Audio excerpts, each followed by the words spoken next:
今よりも一歩幸せに、どうも釣りって学べるです。今回は釣り場に着いたら確認すべき冬でも釣れやすいポイントについて解説していきます。釣り場と一言で言ってもサーフであったり磯であったりといろいろとありますが、今回はエントリーしやすい漁港について解説します。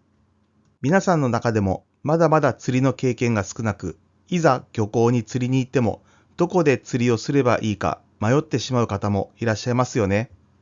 大丈夫です。この動画を見ればポイントに迷うことはなくなりますし、むしろ釣れる可能性がぐっと上がります。ということで、まずは結論から見ていきます。魚は変化がある場所につきやすい。風をうまく味方につける。環境保全を忘れない。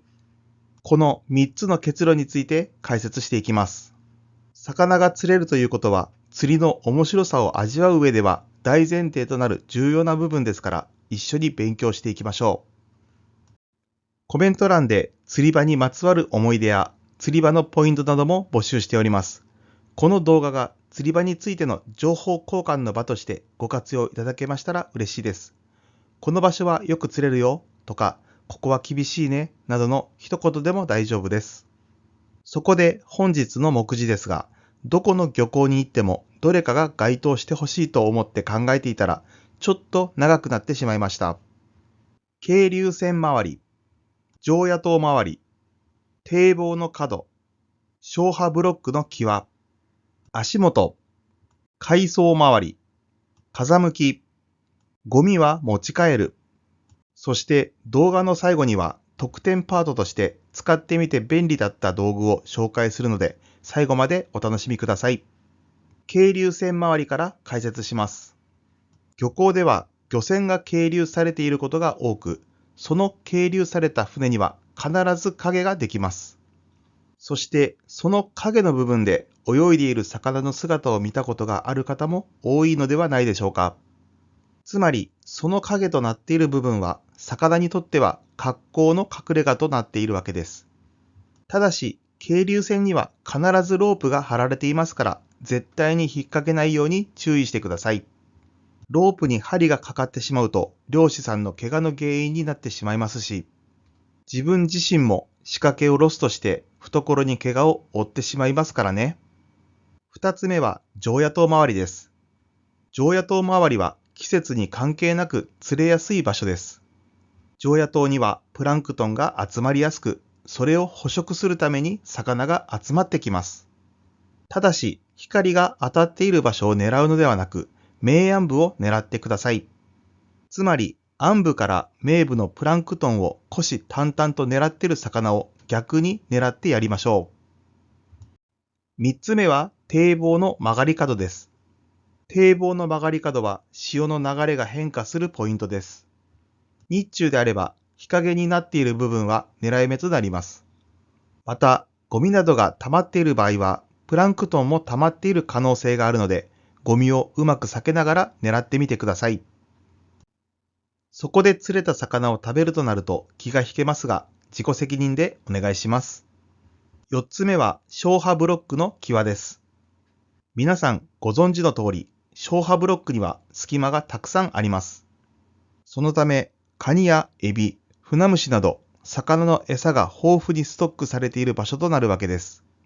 逆に言えば、魚の隠れ家にもなるので、魚も多くストックされている場所となります。五つ目は足元です。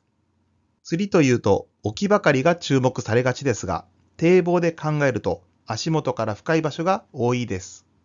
さらに堤防部分がえぐれていたり、海藻類がたくさん生えていたりするので、魚の隠れ家になっていることも多い場所となります。そしてキャストせずに落とし込むだけなので、初心者の方には特におすすめのポイントとなります。ちなみに私はこの足元の釣りが大好きです。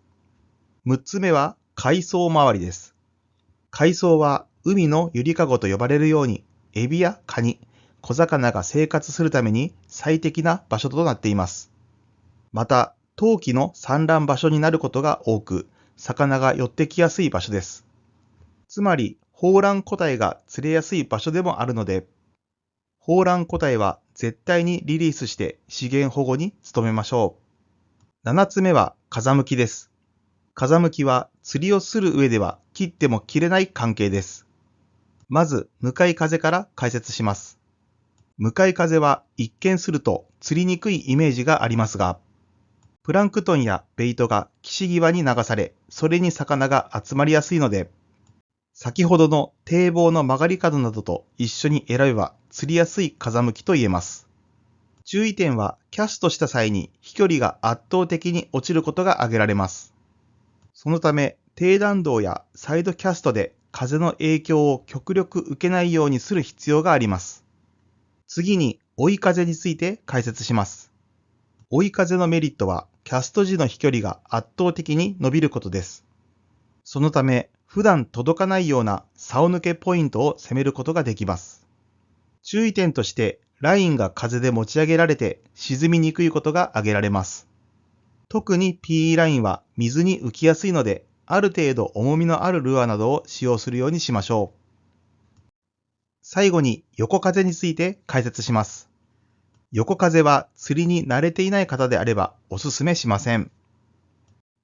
特にアジングなどの軽量なルアーを使用するような釣りには、ラインが風で煽られて何をやっているのか全くわからないなんてことになってしまいます。そのため、風裏となるような場所や向かい風、もしくは追い風となる場所を探すようにしましょう。そして最後に皆さんにお伝えしたいことは、ゴミは必ず持ち帰るようにしましょうということです。釣りって学べるでは、環境保全や資源保護についても積極的に発信していきます。ですから、釣りって学べるを視聴していただいている皆様は、むしろ来た時よりもきれいにする気持ちで積極的にゴミを拾って持ち帰りましょう。稀にゴミを捨てている人を見かけることもありますが、そういう人はそもそも常識的な話が通じないので、軽く注意して聞かないようであれば自分が持ち帰るくらいの寛容な心持ちでいましょう。そうするとイライラしなくて済みますよ。今回のまとめです。ここまで確認するポイントについて解説してきましたが、すべてに共通していることは何かしら変化がある場所であるということがわかると思います。つまり横風とならない漁港を選定して、さらにこれまで解説した変化のある場所を選べば、より魚を釣り上げることができるはずです。そして自身のゴミはもちろん、他のゴミも積極的に拾って、いつまでも釣りが楽しめるように環境保全に努めましょう。それでは特典パートです。今回は釣りをする上で使ってみて便利だった道具について解説します。その道具というのはキャリーカーゴです。皆さんも経験があると思いますが、使用したタックルや汚れた衣類などを車に直接置けば汚れや匂いが移り大変なことになります。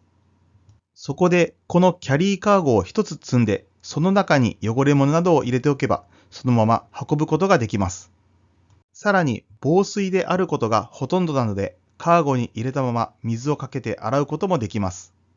そして使用しないときは折りたたむこともできて、かさばる心配もありませんので、一つ所有して快適な釣り生活を送ってみてはいかがでしょうか。おすすめの釣りアイテムなどございましたら、コメント欄で教えていただけると嬉しいです。本日の授業は以上となります。釣り場に着いたらの授業が今後の超過アップの参考になれば嬉しいです。最後までご視聴ありがとうございました。高評価やチャンネル登録をしていただけるととても嬉しいです。また次の動画でお会いしましょう。